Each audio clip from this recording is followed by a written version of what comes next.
Hello friends, आज हम लोग बात करते हैं प्रोजेक्टाइल मोशन के बारे में।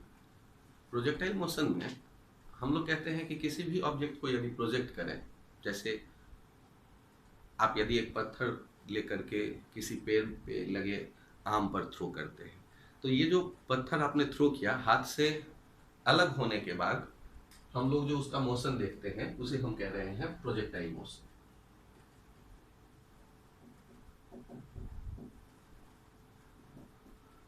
Means motion under gravity of any projected particle is called projectile motion. यहाँ एक कंडीशन थोड़ा सा ध्यान रखते हैं कि जो आपने पत्थर प्रोजेक्ट किया है वो ग्रेविटी के पैरेलल, ग्रेविटेशनल एक्सेलरेशन के पैरेलल मीन्स वर्टिकल डायरेक्शन में ना हो। यदि वर्टिकल अप या वर्टिकल डाउन थ्रो करेंगे तो पाथ कैसा हो जाएगा? Straight line. लेकिन यदि आप थ्रो करते हैं किसी एंगल पे हॉरिजॉन्टल से, जैसे यहां से आपने थ्रो किया थीटा एंगल पे, हॉरिजॉन्टल से थीटा एंगल पे, तब जो इसका पाथ देख रहे हैं ये प्रोजेक्टाइल का पाथ कहलाएगा। ये पार्टिकल प्रोजेक्टाइल कहलाने वाली है, और ये जो मोशन आप पूरा देख रहे हैं इसे प्रोजेक्टाइल मोशन कहेंगे।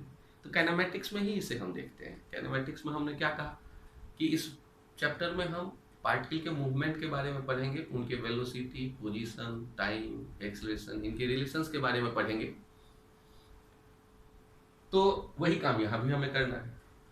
अब ध्यान से देखिए, इस क्वेश्चन में हमसे क्या क्या पूछा जा सकता है। तो प्रोजेक्ट यदि हम टाइम 0 पे करते हैं, हमसे ये पूछा जा सकता है कि t टाइम पर पार्टिकल का पोजीशन क्या होगा, t टाइम पर पार्टिकल का वेलोसिटी क्या होगा, t टाइम पर पार्टिकल हॉरिजॉन्टल से कितने एंगल पे जा रही होगी। इसी तरह के क्वेश्चन पूछे जाएंगे। अब इस तरह के किसी भी क्वेश्चन के लिए जब हम प्रोसीड करेंगे तो मन में विचार आएगा कि सर हमारे पास तो है ही v equals to u plus a T.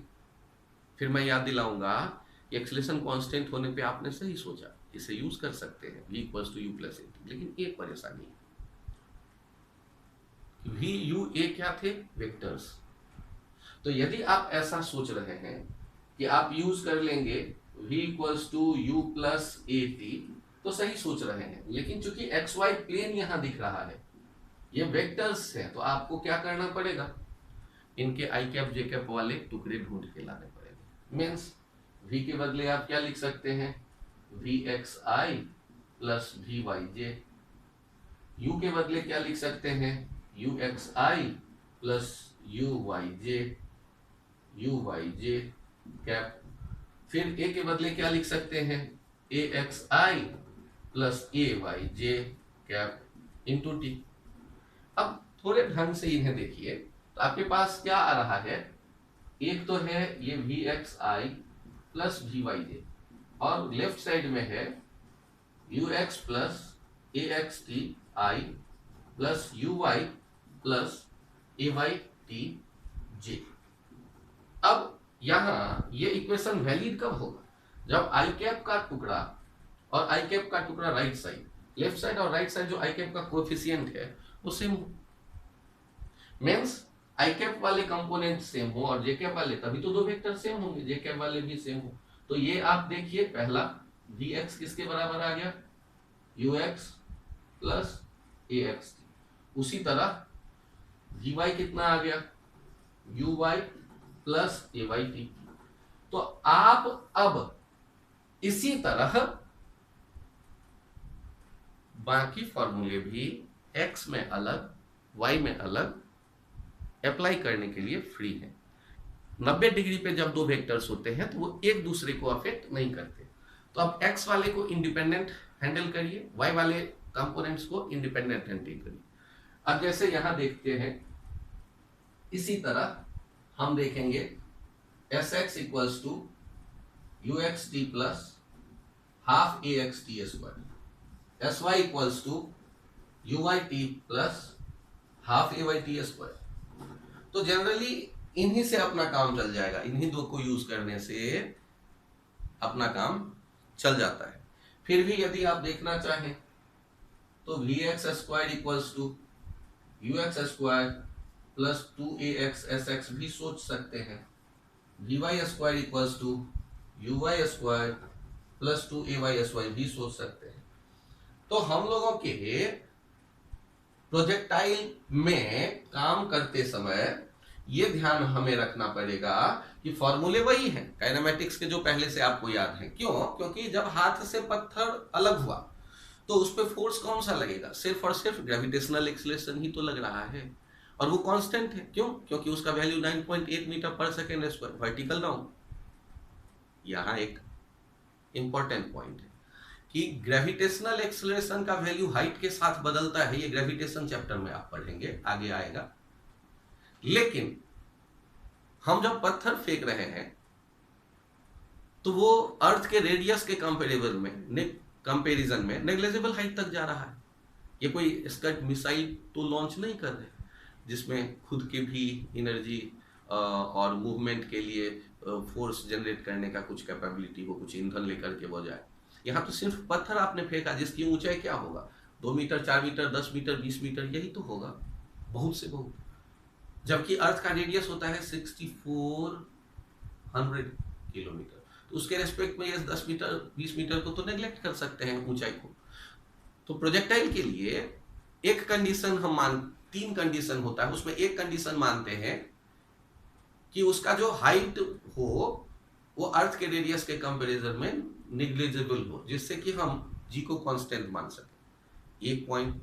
दूसरा पॉइंट, अर्थ का सरफेस हमें फ्लैट दिखता है कब? जब आप 5, 10, 20, 100 किलोमीटर की बात करते हैं। लेकिन यदि आप यहीं 25,000 किलोमीटर जाएंगे अर्थ पे, तो अर्थ का सरफेस कर्व वाला फील आपको देगा। तो इसका मतलब है कि प्रोजेक्टाइल का रेंज बहुत छोटा सोचते हैं हम लोग, जिससे कि अर्थ का सरफेस को हम फ्लैट हॉरिजॉन्टल एज्यूम कर सके, फ्लैट हॉरिजॉन्टल प्लेन। और तीसरा, एयर के रेजिस्टेंस को भी नेग्लेक्ट मानते हैं। तभी तो हम कहते हैं कि प्रोजेक्टाइल फ्री फॉल मोशन में है। ग्रेविटेशन के फोर्स के कारण ही केवल पार्टिकल पे फोर्स लग रहा है, प्रोजेक्टाइल पे फोर्स लग रहा है। तो इस तरह का जब प्रोजेक्टाइल के 3 कंडीशन क्या क्या मैंने कहा, एक बार ध्यान रखिए। पहला कंडीशन मैंने कहा कि जो पार्टिकल हम प्रोजेक्ट करेंगे प्रोजेक्टाइल में, उसका हाइट अर्थ के रेडियस के कंपैरिजन में नेग्लिजिबल होना चाहिए, जिससे जी कांस्टेंट हो। दूसरा, एयर रेजिस्टेंस नेग्लेक्ट करेंगे, जिसके कारण प्रोजेक्टाइल मोशन को फ्री फॉल मोशन कह सकते हैं। और तीसरा, अर्थ के वो जो प्रोजेक्टाइल का रेंज हो वो छोटा ही हो, जिससे कि अर्थ के सरफेस को हम फ्लैट देख सकें, हॉरिजॉन्टल फ्लैट सरफेस देख सकें। और जब भी प्रोजेक्टाइल का केस हम देखेंगे, या तो आई कैप जे कैप में हम काम करें, तो कई बच्चों को आई कैप जे कैप में उतना कंफर्ट नहीं बन पाता। 11th में आए ही रहते हैं, वेक्टर्स जस्ट पढ़ाया गया रहता है, मैथ्स में वेक्टर 12th में भी पढ़ाया जाता है, और धीरे धीरे मैच्योरिटी बढ़ती है। तो आपको आई कैप जे कैप से बचाने के लिए ये फॉर्मूले मैं एक बार फिर लिखता हूं। अलग अलग एक्स और वाई वाले टुकड़ों के फॉर्म में आप यूज करेंगे।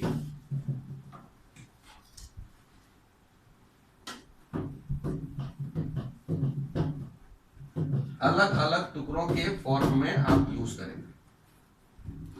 जैसे देखिए ध्यान से, यदि मैं ये u कह रहा हूं तो u के 2 कंपोनेंट कौन कौन से हो जाएंगे?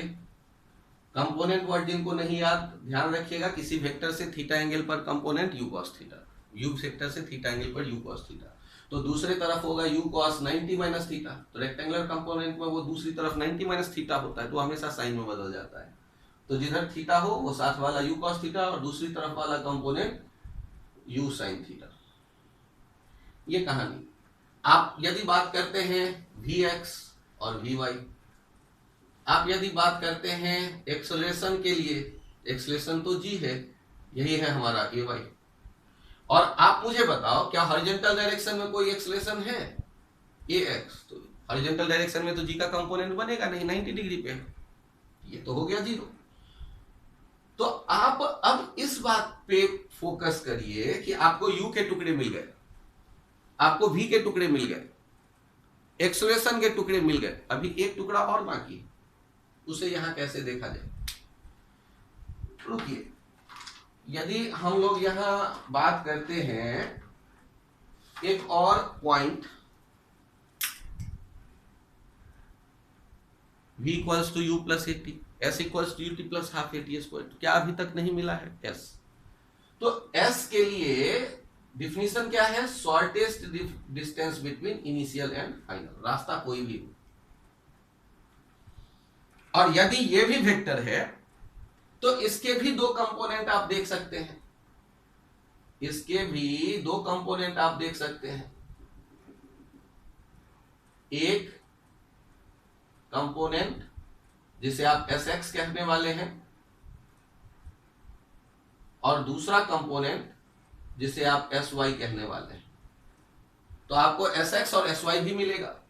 और ध्यान से देखिए, यदि कोऑर्डिनेट आप लिख रहे हैं xy, तो यही Sx तो x कोऑर्डिनेट देगा पार्टिकल का, और यही Sy तो y कोऑर्डिनेट देने वाला है पार्टिकल का। तो ये xy कोऑर्डिनेट ही Sx Sy है।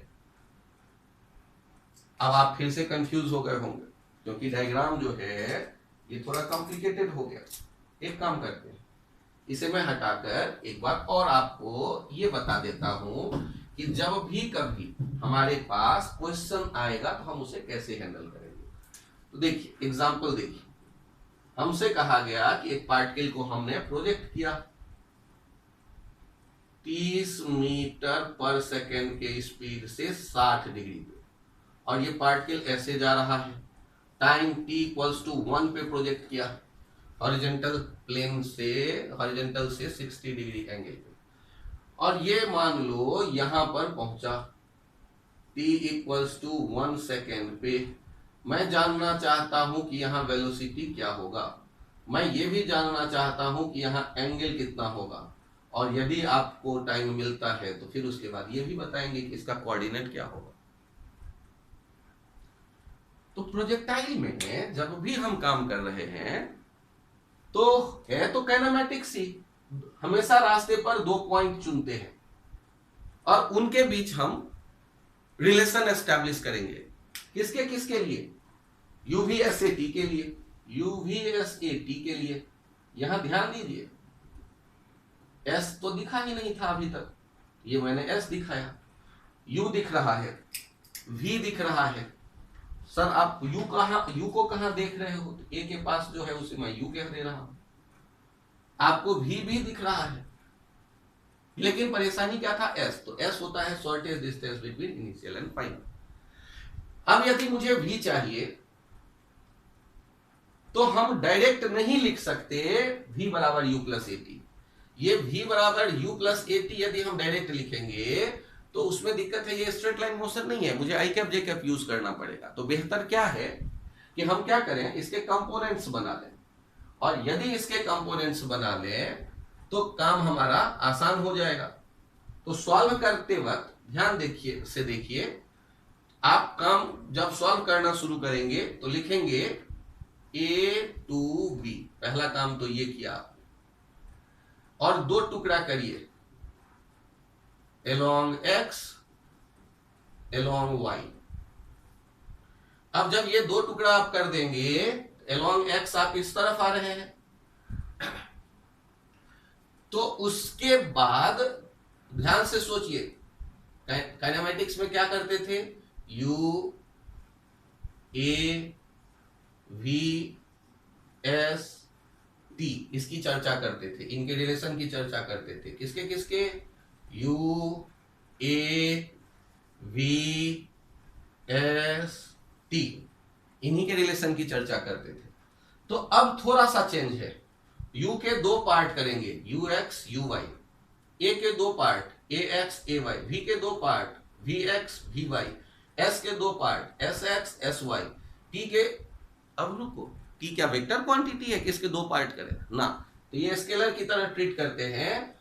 तो पत्थर a से b तक जाएगा, जितना उसका x कंपोनेंट में डिस्प्लेसमेंट में टाइम मिला उतना ही y कंपोनेंट डिस्प्लेसमेंट में टाइम मिला, टाइम कॉमन ही रहेगा। अब देखते हैं ux कैसे लिखा जाएगा।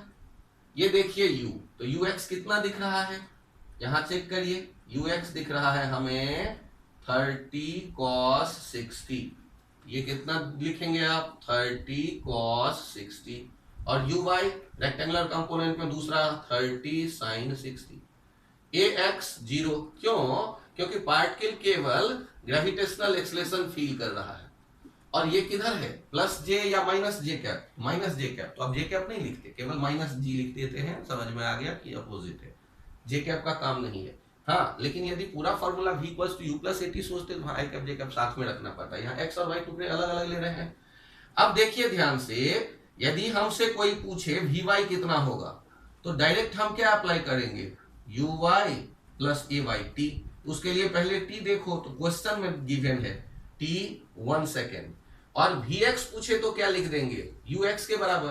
अरे सर ऐसे कैसे, ये ध्यान रखिएगा, प्रोजेक्टाइल के लिए ये एक स्पेशल रिजल्ट है।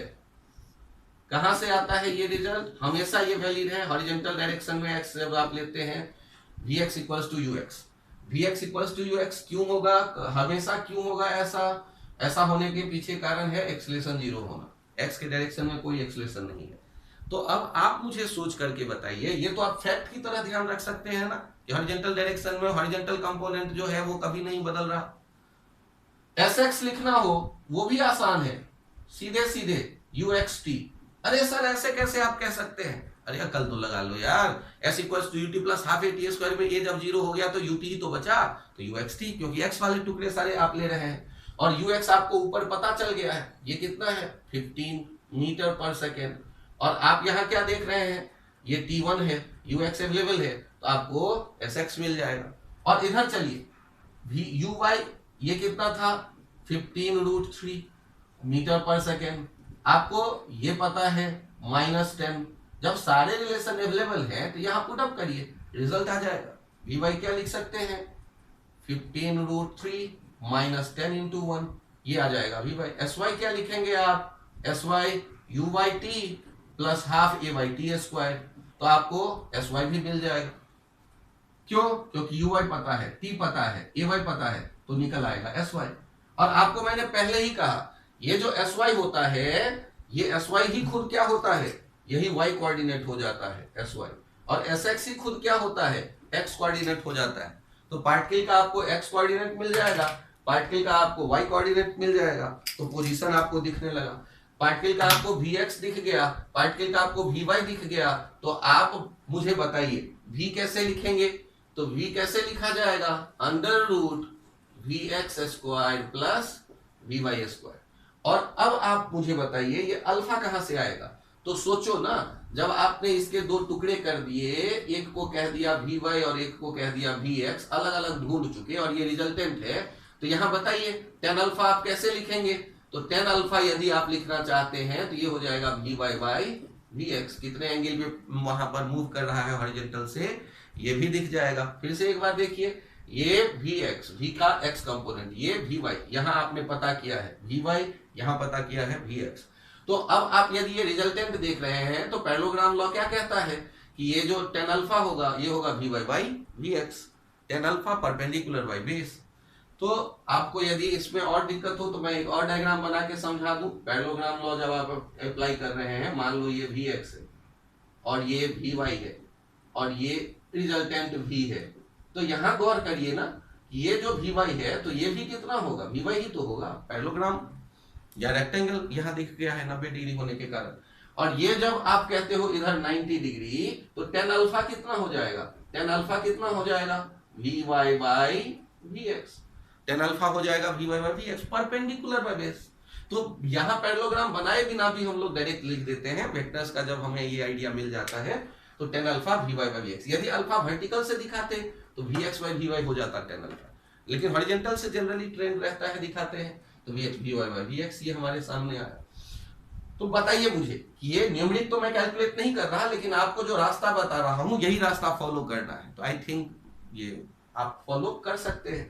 प्रोजेक्टाइल मोशन में क्या क्या पूछेगा, फिर से मैं आपको याद दिलाऊं, मोशन है ना, kinematics you V S T, इनके या तो आपस का रिलेशन पूछेगा, चाहे तो एक यू दे करके टाइम दे करके आपसे वी के बारे में पूछेगा, वी मीन्स वेक्टर, एक्स और वाई कंपोनेंट ढूंढो और फिर उनका रिजल्टेंट ले लो और उनके एंगल बताओ हॉरिजॉन्टल से कितने एंगल पे हैं। तो इस तरह हम काम कर सकते हैं।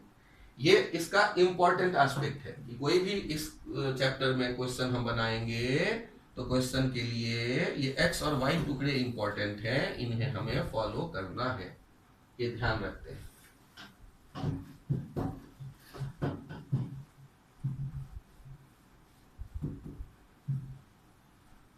ये नेक्स्ट आप पॉइंट देखिए कि आपको एक सिंपल एग्जांपल में इनमें अपना कंसेप्ट थोड़ा सा बिल्डअप कर लीजिए कि मुझे नया कोई फॉर्मूला नहीं चाहिए और इतने से मेरा काम चल जाए। यहां देखिए, ये हॉरिजॉन्टल से 60 डिग्री पे 20 मीटर पर सेकंड से प्रोजेक्ट किया एक पार्टिकल को, और यहां ये 30 डिग्री बना रहा है। तो यदि ये 30 डिग्री बना रहा है तो इस समय हमें बताना है v कितना होगा, और ये बताना है कि यदि हमने प्रोजेक्ट किया था टाइम 0 पे तो यहां तक आने में कितना टाइम लगा। अब यदि इस क्वेश्चन को हमें बनाना है, मेरे पास कोई नया फार्मूला नहीं है, मैं काइनेमेटिक्स जानता हूं, बस एक्स और वाई टुकड़ों में अलग अलग काम करना सीखना है। तो हम इस तरह के क्वेश्चन बनाने के लिए यहां ए कह देते हैं और यहां बी कह देते हैं। अब फिर से वही काम करना है, तो आप चेक करिए ए टू बी क्या लिखने वाले हैं, ध्यान से देखिएगा, U A V S T, U A V S T. Sir आपने 2 बार क्यों लिखा? अच्छा, एक लिखा along x और दूसरा लिखा along y, तो सर आपने पहले क्यों नहीं लिखा? चलिए यहां देखते हैं, u equals to u cos theta, u कितना है, ये 20 cos 60, और a कितना है, ये ux हो गया, और uy कितना है, u sin theta 20 sin 60, a y कितना है और a x कितना है, a x 0, a y minus 0, v x कितना, तो u x के बराबर, s x कितना अभी नहीं पता, टाइम कितना अभी नहीं पता, vy कितना अभी नहीं पता, s कितना नहीं पता, sy, अब t कितना नहीं पता। अरे सर जब कुछ पता ही नहीं तो फिर लिख क्यों रहे हैं हम लोग? देखो डाटा तो यही है हमें जो बताया गया, अब हम ढूंढना चाहते हैं कहानी। अब देखिए, हमने एक आइडिया आपसे कहा था कि ax 0 होने पर vx इक्वल्स टू ux, ये हमेशा वैलिड है प्रोजेक्टाइल में। अब डायग्राम में जाओ, vx क्या देख रहे हो आप, v cos 30। सर आपने कैसे देखा? ये v को हटाया, x कंपोनेंट कितना हो गया, v cos 30, y कंपोनेंट कितना हो गया, v sin 30। तो हमें ऐसे दिख रहा है vx, और ux कैसे दिख रहा है, 20 cos 60। इनको चेक करो तो v √3/2 20 इंटू 1/2। यहां पर चेक करिए, v इक्वल्स टू कितना आ गया, v इक्वल्स टू हो गया 20/√3 मीटर पर सेकेंड। पहले तो यही हम ढूंढ रहे थे, एक काम तो मेरा यही हो गया। सर फिर आपने इतना क्यों लिखवाया, ये तो ऐसे ही देख लेते। आपको जब तक ये टुकड़े देखने की आदत नहीं बनेगी ना इस चैप्टर में, आप परेशानी में रहेंगे। तो हमेशा कोई क्वेश्चन है तो आपके नजर में ये दोनों पार्ट होना चाहिए, एक्स और वाई टुकड़े अलग अलग। यदि ऐसा नहीं होगा तो कहीं ना कहीं आप परेशानी में पड़ेंगे। बाद में आप तो एक्सपर्ट हैं, सीधे इतना भी नहीं लिखेंगे, एक लाइन में आंसर बोल देंगे कुछ देर के प्रैक्टिस के बाद। अभी तो फिलहाल आप सीखो, ऐसे हम चलेंगे, एक्स और वाई टुकड़े के ही बारे में सोचेंगे। अब बारी आता है कि टाइम के बारे में कैसे सोचें। ध्यान से देखिए, टाइम के लिए आप याद करो, x वाले में टाइम निकालने का फॉर्मूला क्या सोच सकते थे आप, vx equals to ux plus axt, x तो है ही नहीं, तो टाइम नहीं निकलेगा। दूसरा सोचो, s equals to ut plus half at square, वहां भी ये हटा दो, sx इक्वल्स टू uxt, आपको sx नहीं पता, तब भी टाइम नहीं निकलेगा। तो हमारे पास तो यही 2 फॉर्मूले थे ना, v equals to u plus at, s equals to ut plus half at square. ये काम आप y डायरेक्शन में भी सोच के देखो, vy equals to uy plus ayt, check करिए, vy equals to uy plus ayt। अब ध्यान से देखिए, vy कितना, minus v sin 30, sir minus, अरे यार किस तरफ जा रहा है, y पॉजिटिव ऊपर आप ले रहे हो और ये नीचे की तरफ है, वी वाई माइनस में आएगा। सर आपने वी वाई यहां क्यों नहीं लिखा?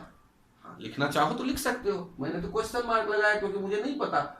अब v sin 30 लिखना चाहो तो लिखो और साथ में माइनस डालो, अभी भी ये क्वेश्चन मार्क में ही जाएगा। क्यों? क्योंकि v तो नहीं पता था पहले, अब पता है मुझे। और uy कितना लिखने वाले हो? 20 sin 60। सर ये प्लस क्यों है? देखिए इस 20 के आप टुकड़े करोगे तो 20 cos 60 यहां दिख रहा है और 20 sin 60 y के डायरेक्शन में दिख रहा है, तो यहां 20 sin 60 आएगा। और साथ में ए वाई याद करिए, ए वाई क्या था अपने पास? ए वाई था माइनस जी और टी, अरे वही तो ढूंढ रहे हैं सर, यहां भी दो अननोन है ना। देखिए यहां भी हमें पता है, भी लाके रख दो, -20/√3 और sin 30 1/2 और ये 20 इंटू √3/2 -10t। एक काम करो, ये जीरो हर एक जगह से मैंने हटा दिया, 2 भी कैंसिल आउट होता दिख रहा है। अब यदि t को मैं लेफ्ट साइड लाता हूं तो माइनस से प्लस हो गया और राइट साइड ले जाता हूं इसे, तो हमारे पास ये टाइम आया। टाइम कितना आ गया? 2/√3 सेकेंड। ये इतने सेकेंड के बाद यहां पर होगा। तो आप इस बात पे गौर करिए, कैलकुलेशन करते वक्त या तो x की तरफ हम सोचे या y की तरफ सोचे, ये पॉइंट हमेशा दिमाग में रखिए, ये बहुत हेल्प करेगा आपको। और यदि ये इसका हेल्प लेते हैं तो आपको एक बार में भी निकल आएगा, भी निकल आएगा तो वी वाई देख सकते हैं, फिर आप आगे वाई डायरेक्शन में जाकर के काम कर सकते हैं। तो इस तरह हमें ये अंदाजा लगेगा कि परेशान नहीं होना, कोई नया फॉर्मूला हमें मिले ना मिले, ये बेसिक्स हैं, इनको फॉलो करके हम अपना काम कर सकते हैं, एक्स और वाई टुकड़े अलग अलग देख करके। यहां इस बात पे भी गौर करिए, यदि हमसे ये कहा जाए कि मैक्सिमम हाइट बताओ, ये रेंज बताओ और कितना टाइम लगेगा एक ए पॉइंट से बी पॉइंट तक आने में पूरा, या ए बी और ये सी, वाई एक्सेस, तो यहां पर जो डाटा हमारे सामने आएगा इसको हम फॉर्मूला के कैटेगरी में डाल देते हैं। एच को कहते हैं मैक्सिमम हाइट, टाइम को कहते हैं टाइम ऑफ फ्लाइट, आर को कहते हैं रेंज। रेंज हॉरिजॉन्टल डिस्प्लेसमेंट जो मिल रहा है यहां से यहां तक, ये एस एक्स जो है ये है रेंज, इसे आर कह देंगे। और ये एच क्या है? ये है मैक्सिमम हाइट। और टी क्या है? ये है time of flight, time of flight. तो हमारी कोशिश होगी ये मैक्सिमम हाइट, ये तीनों वैल्यू याद रखें। सर मैं क्यों याद रखूं? आपने तो कहा काइनेमेटिक्स के फॉर्मूले से काम चल जाएगा, 100% मैं सही कह रहा हूं, लेकिन एग्जामिनेशन में कई बार टाइम कम रहता है तो आप कुछ एक्स्ट्रा फार्मूला भी याद रखते हैं, तो इसमें कोई बुराई नहीं है। तो चेक करके देखते हैं कि क्या होने वाला है, कि यहाँ ये क्या होने वाला है, कि ये एच टी और ये वैल्यू कैसे मिलेंगे। ध्यान से देखिए, ये फॉर्मूला है ना, तो इनिशियल वेलोसिटी में नंबर ना दे करके यू रखो और एंगल ऑफ प्रोजेक्शन थीटा कह दो। अब सोचो, यदि हमें वैल्यू पता करना है, किसके? वैल्यू पता करना है मैक्सिमम हाइट के, तो मुझे बताओ मैक्सिमम हाइट के लिए मुझे कहां से कहां सोचना चाहिए, ए से सी या ए से बी? तो देखो बड़े ध्यान से, मैक्सिमम हाइट के लिए आपको जाना पड़ेगा ए से बी। तो ध्यान से देखिए, ए टू बी आप देख रहे हैं और सोच रहे हैं vy² equals to uy² plus 2ay²। Sir आपने अब टुकड़े लिखने छोड़ दिए, अरे यार आपको देख के तुरंत नहीं याद आ जाएगा u cos theta x component, u sin theta y component. क्या आपको देख के याद नहीं आ जाएगा कि ए वाई जो है वो ग्रेविटेशनल एक्सेलरेशन नीचे की तरफ है? क्या यहां से ये भी नहीं आप समझ लेंगे कि ए एक्स कंपोनेंट इसका 0 होगा? आपका बड़ा मन कर रहा है तो ये देखिए डिस्प्लेसमेंट का चित्र, डिस्प्लेसमेंट को आप देखिए, मैंने रेड कलर से यहां बनाया डिस्प्लेसमेंट। तो डिस्प्लेसमेंट के ट्रायंगल लॉ से देखिएगा, तब भी, या पैरेललोग्राम लॉ से देखते, इसके दो टुकड़े एस एक्स और एस वाई दिखेगा, ए से बी वाला, और एस वाई खुद क्या है, ये एच है। यहां ध्यान दीजिए। अब आप इस आइडिया को फॉलो करिए। आप यदि इस आइडिया को फॉलो करते हैं तो आगे चेक करिए वी वाई। अब सोचो यहां पहुंचने के बाद पार्टिकल किधर जा रहा होगा, तो सोचो ये केवल और केवल एक्स के डायरेक्शन में जा रहा होगा, क्योंकि ये और ऊपर नहीं जाना चाहता, तभी तो हम कहेंगे कि वो मैक्सिमम हाइट है। इसका मतलब यहां क्या होने वाला है, यहां वी वाई क्या होने वाला है, जीरो। यहां वी वाई क्या होने वाला है, जीरो। अब यदि जीरो होने वाला है तो वी वाई को कर दिया जीरो। यू वाई हमारे पास है you square sine square theta, और ये प्लस 2 माइनस जी इंटू एच, तो 2gh कितना हो गया, you square sine square theta. तो यहां से h कितना हो गया, you square sine square theta by 2g। तो हम लोगों को यदि h पूछा जाए तो सीधे सीधे ये काम कर सकते हैं, U square sine square theta by 2g। Simple सा आइडिया है ये, you square sine square theta by 2g। अब इसको फॉर्मूले की तरह याद कर जाइए, यहां मैं मेंशन कर देता हूं, you square sine square theta by 2g। अब सोचो टाइम ऑफ फ्लाइट के लिए कहां से कहां सोचना ठीक रहेगा, A to C. Time of flight के लिए ए टू सी सोचना ठीक रहेगा। ऐसा क्यों लग रहा है आपको ए टू सी? अरे यार, आप टाइम ऑफ फ्लाइट मतलब पूरे एयर में रहने वाला टाइम, तो ये ए बी होते हुए जब सी तक आया तो ए टू सी, और यहां मैं सोच रहा हूं S Y equal to you Y T plus half A Y T square. Sir आप ज्यादातर वाई वाले टुकड़े क्यों सोचते हो? ज्यादातर वाई वाला ही काम आएगा। वाई वाला यहां चेक करिए, एस वाई कितना, जीरो। अरे ए से सी में एस वाई जीरो कैसे हो गया? ध्यान से देखिए, ए से सी ये जो डिस्प्लेसमेंट है ये खुद किसके डायरेक्शन में है, तो ए सी का जो y कंपोनेंट आप देखेंगे वो क्या होगा, जीरो, क्योंकि ये खुद किस डायरेक्शन में है, एक्स के डायरेक्शन में। और यही किसके बराबर है, यही यहां r के बराबर दिख रहा है।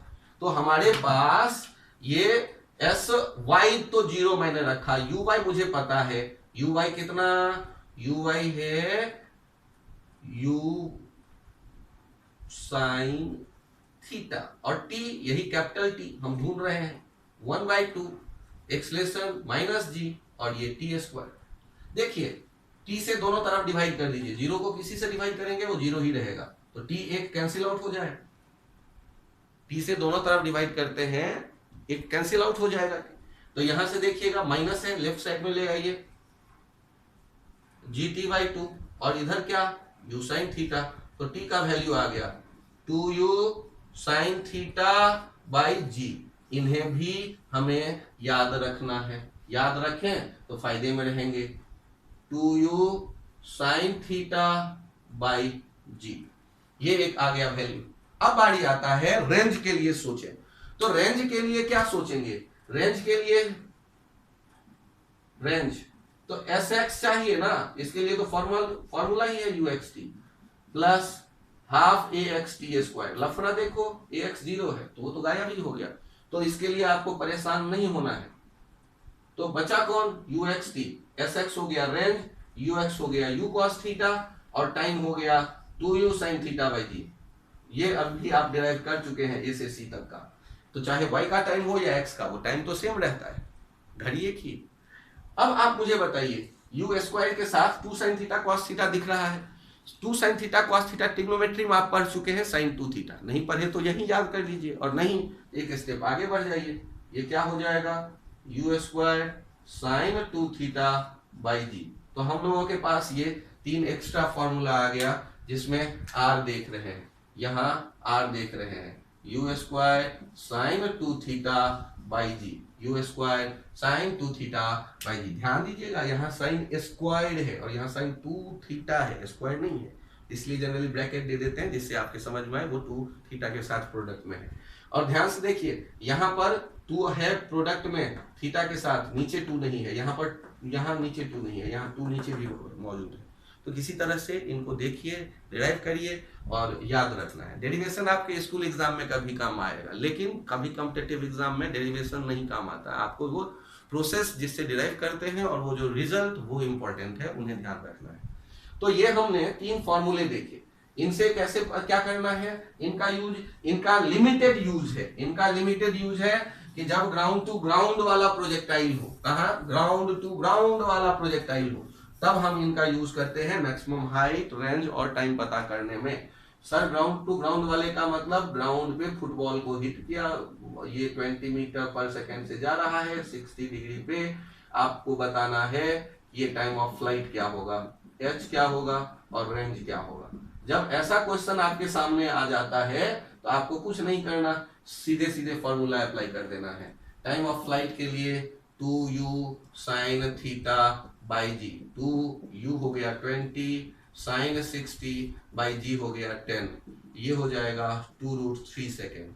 आपको चाहिए h, u square sin square theta by 2g, u square that is 20 square sin square 60 by 2 into 10, 2g, एक 20 बचा और sin स्क्वायर 3, ये 3/4 हो गया, ये हो गया 15 मीटर। और आपको रेंज चाहिए, तो रेंज के लिए क्या है formula, u square sin 2 theta by G, u square that is 400 sin 2 theta sin 120 degree. अब ये लो 120 कहां से लाओगे, तो जिनको नहीं याद टेबल याद करो। sin 120 होता है, आप याद रखिए, sin 90 प्लस 30 cos 30 √3/2, तो यहाँ पर कितना आ जाएगा √3/2, 40 इंटू √3/2, चेक कर लीजिएगा एक बार। 90 प्लस 30 sin 90 प्लस 30 cos 30 हो गया √3/2, ये 20√3 मीटर हमारे पास रेंज आ जाएगा। तो इस तरह हम लोग सिंपल फार्मूला बेस्ड क्वेश्चन यहाँ यूज कर सकते हैं। इसका एक फायदा और मिल जाता है हमें, क्या मिल जाता है, फॉर्मूला देख के हमें ये अंदाजा लग जाता है कि जैसे हम देख रहे हैं यू सेम, आप एक झोला बॉल लेके एक फील्ड में चले गए और बॉल को सेम स्पीड से फेंकना शुरू किया, सबके स्पीड एक जैसे हैं, तो जैसे जैसे एंगल बढ़ाते जाओगे तो रेंज बढ़ता जाएगा। क्यों, क्योंकि फॉर्मूला कैसे देखते हैं, u square sin 2 theta by G, और r आपको मैक्सिमम यदि चाहिए तो sin 2 थीटा को कितना होना पड़ेगा 1, क्योंकि sin 2 थीटा का वैल्यू इससे ज्यादा हो ही नहीं सकता, तो इसका मतलब 2 थीटा कितना हो गया 90 डिग्री, थीटा कितना हो गया 45 डिग्री, तो थीटा 45 डिग्री पे रेंज मैक्सिमम मिलेगा।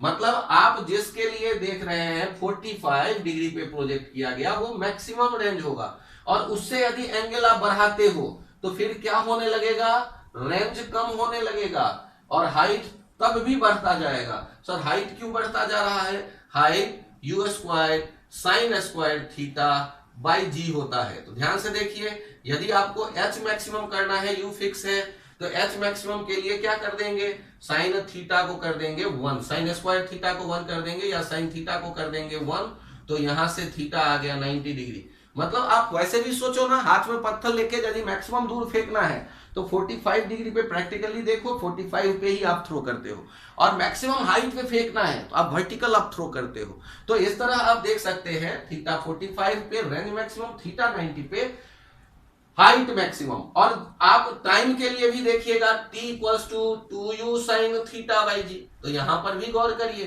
कि sin थीटा जब 1 होगा तभी t क्या होगा मैक्सिमम, तो यहां पर भी थीटा कितना होगा 90 डिग्री। तो हम ये देख रहे हैं